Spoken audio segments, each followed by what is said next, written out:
Hey guys, welcome back to my channel. I hope you guys are all doing good. I hope you're all doing well. So first and foremost, my last video, I want to say a huge thank you.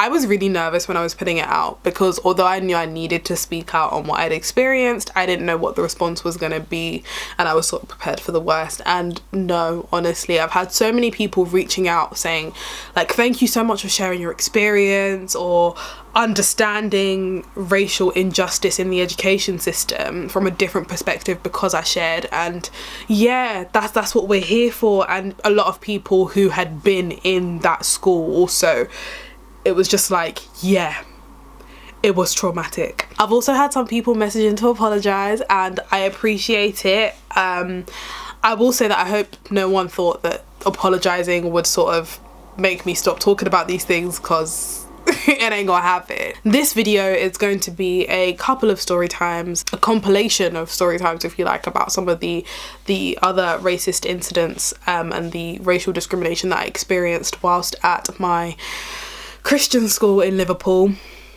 Yes, yeah, we're naming the city now. I don't even care. Like, I do not owe these people protection because they did not give me protection when they had a duty to. Before we get into it, don't forget to subscribe to my channel, hit the bell button, you know the drill, and don't forget to follow me on Instagram. It will be up here and down here. And let's get straight into it.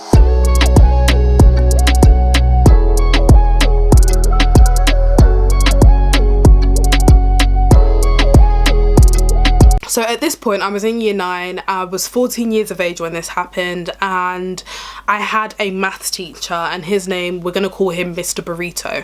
Now, Mr. Burrito, I never liked that man because he seemed to have it out for me.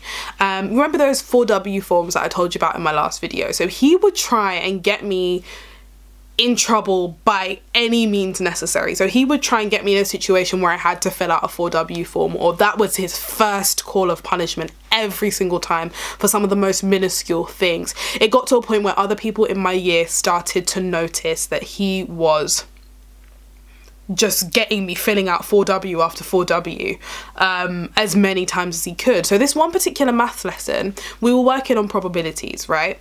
And you know what it's like when you're doing probabilities in secondary school and primary school, you start talking through examples.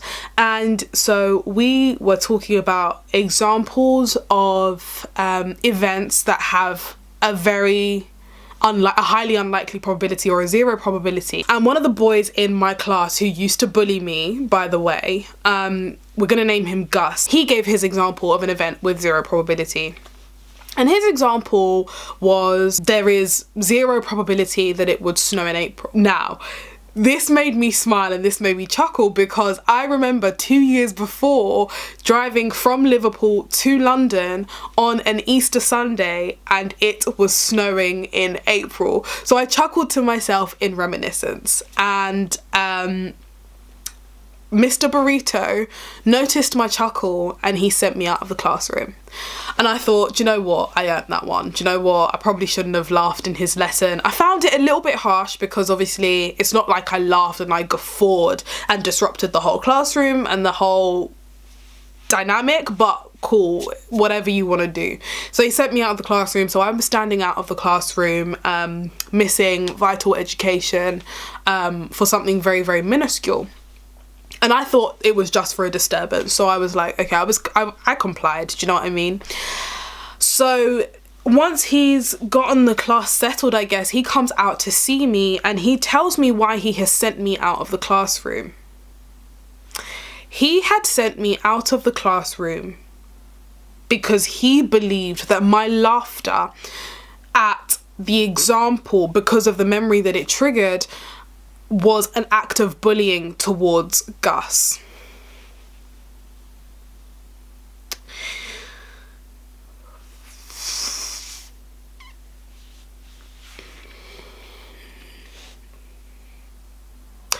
Really though?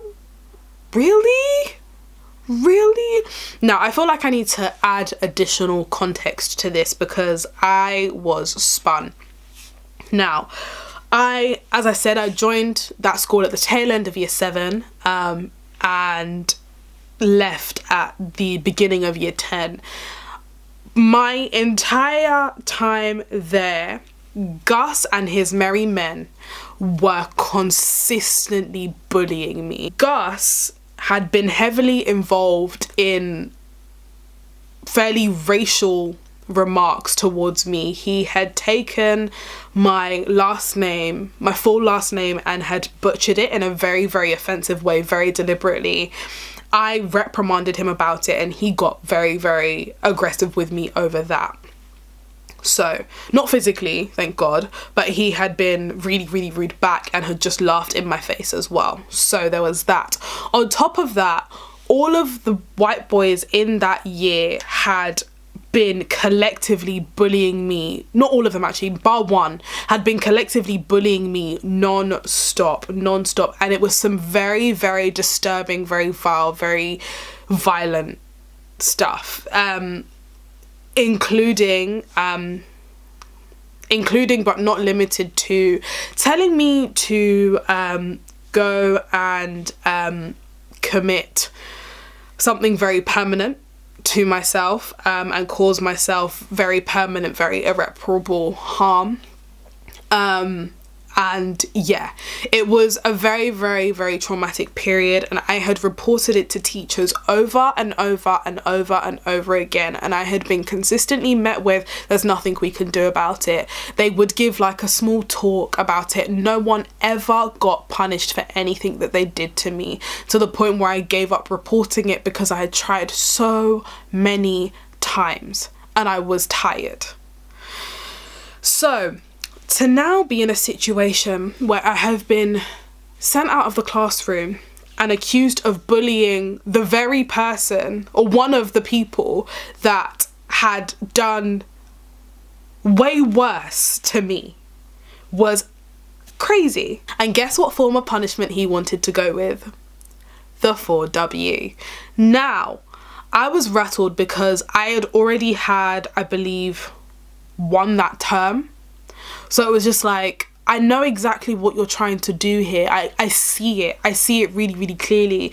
And he had taken me out. So he had taken me out of the lesson and he put me in another room. But during the break time, some of the girls from my class came into that room when he wasn't there and basically said, I really feel like this man has it out for you. And I was like, yeah, actually, I think he does.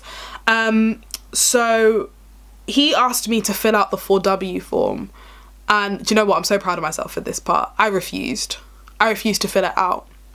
I said, I'm not going to fill this out because I haven't actually done what you're accusing me of, and I'm not filling out this form. Him being the teacher at that moment in time, he was essentially using his power and his influence to try and make me fill out that form, and I do not know how, but I managed to just continue to say, I'm not filling out this form. And I basically demanded that my form tutor be informed of what was going on.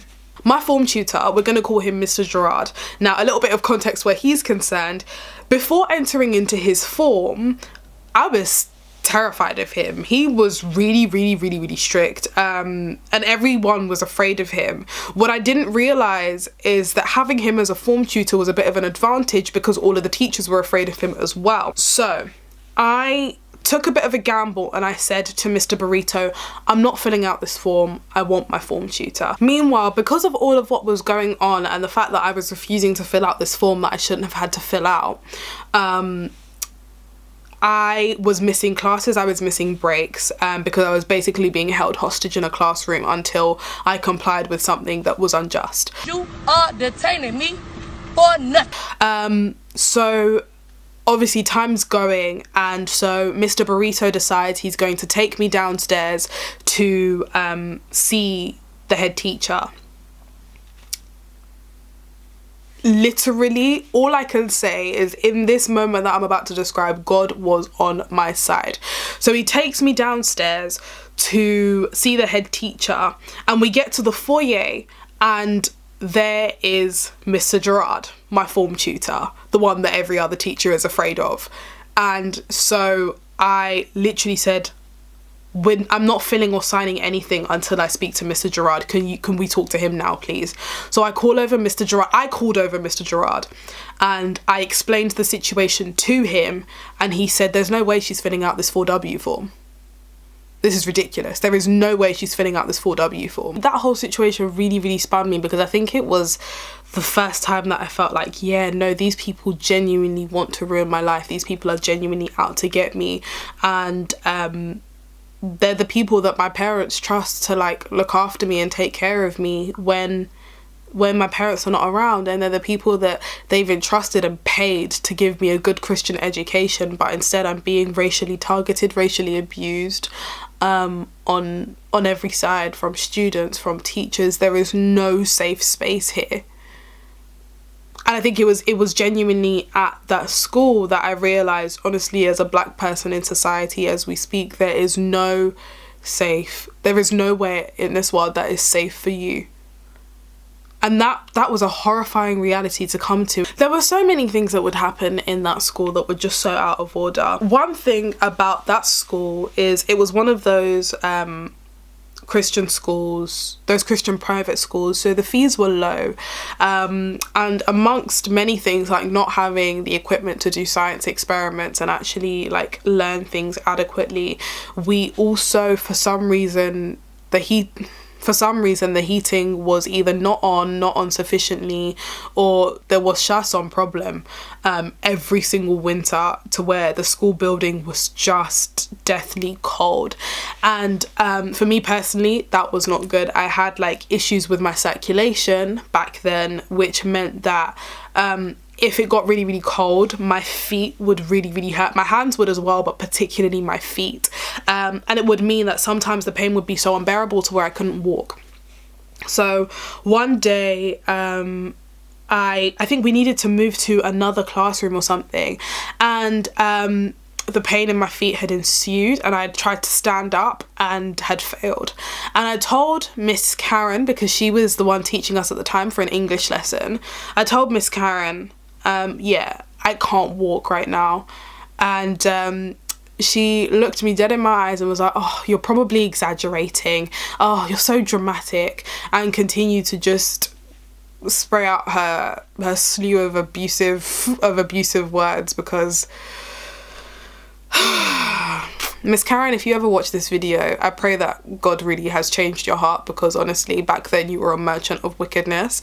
But yeah, she proceeded to just say all sorts about me, and then forced me to get up, and I couldn't. She forced me to get up and walk 2 flights of stairs down to the front office. I had told her I physically cannot walk. And she followed me out, and she began to mock me, laugh at me, and all of that stuff. Now, I understand, obviously, Liverpool's history is steeped in slavery. Liverpool was built on slavery, and I understand that those who claimed black people as property told themselves, in order to appease themselves, that black people do not feel pain in the same way. However, number one, that's not true. Number two, that was a narrative that y'all told yourselves in order to make yourselves feel good about the nonsense that you guys were doing, and that's not gonna run today.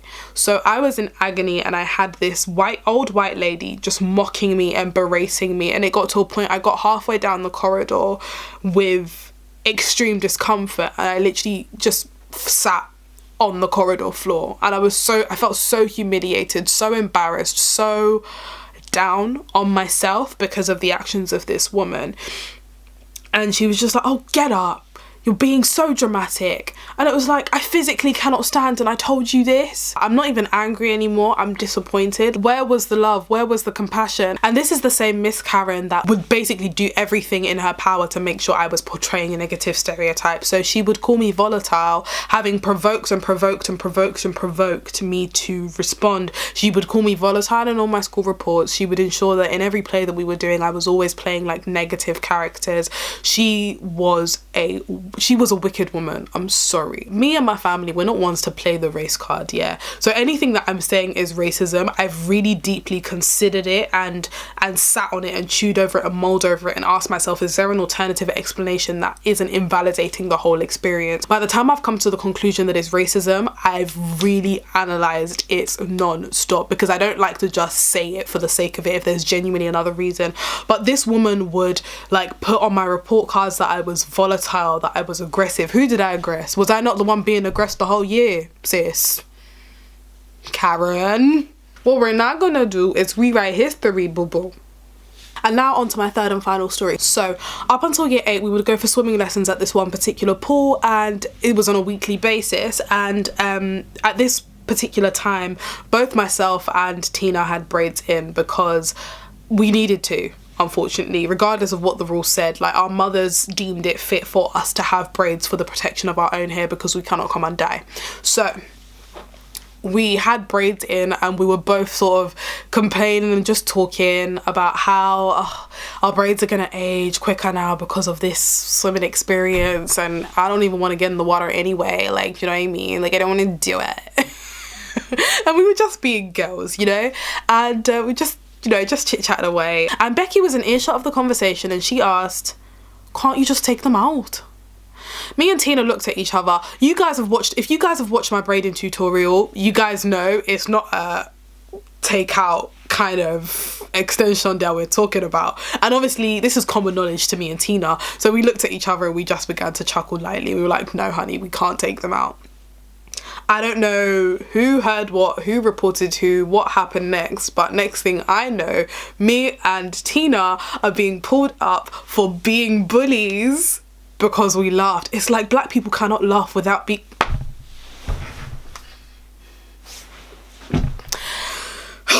It's like black people cannot laugh or express joy or express anything without Becky's, Karen's and Steve's feeling intimidated.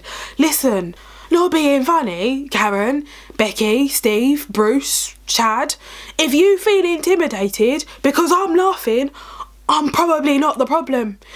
It's you, babe. You need to examine the root cause of why black people expressing joy seems to cause you so much pain to where you feel bullied and violated every single time. It's not right, it's not normal, it's not normal behaviour. And guess what form of punishment they decided to give us? You guessed it! You was right. Say it with me, the 4W. Once again. Looking back at it, the agenda was so thinly veiled it was a joke. A joke, just like the school. In fact, no, jokes are funny. The school was traumatizing. There's a difference. And those aren't all of the experiences I have. Those are the ones that stick in my mind really, really prominently, and that really, really hurt and were really, really damaging. But there was a consistent feeling from me and pretty much everybody that I've spoken to who went there that was black, that they felt constantly like they weren't good enough, like they weren't, that they were always the problem, because we were always made out to be the problem, even in cases where we were not the problem. If you are somebody who comes across this video and recognises yourself, if you wanted to be talked about better, you should have behaved better. And I'm gonna leave it at that. Your real name hasn't been used, even though you don't necessarily deserve protection. So the only way that people are going to find out is if they know about the situation at hand and can recognize the scenario, or if you go ahead and talk about it. So that is on you. To anyone that will try and dismiss everything that's been said in this video as there must be an alternative explanation, I don't believe systemic racism exists in fill in the blank, this school, this city, this country. You sound like a flat earther, and you sound stupid, you sound dumb. I'm not really here to sugarcoat anything anymore. How old am I now? Yeah, I spent about the last half a decade or so sugarcoating things so that people wouldn't get offended, and it's not really helped us make much progress, so I'm just saying things as they are.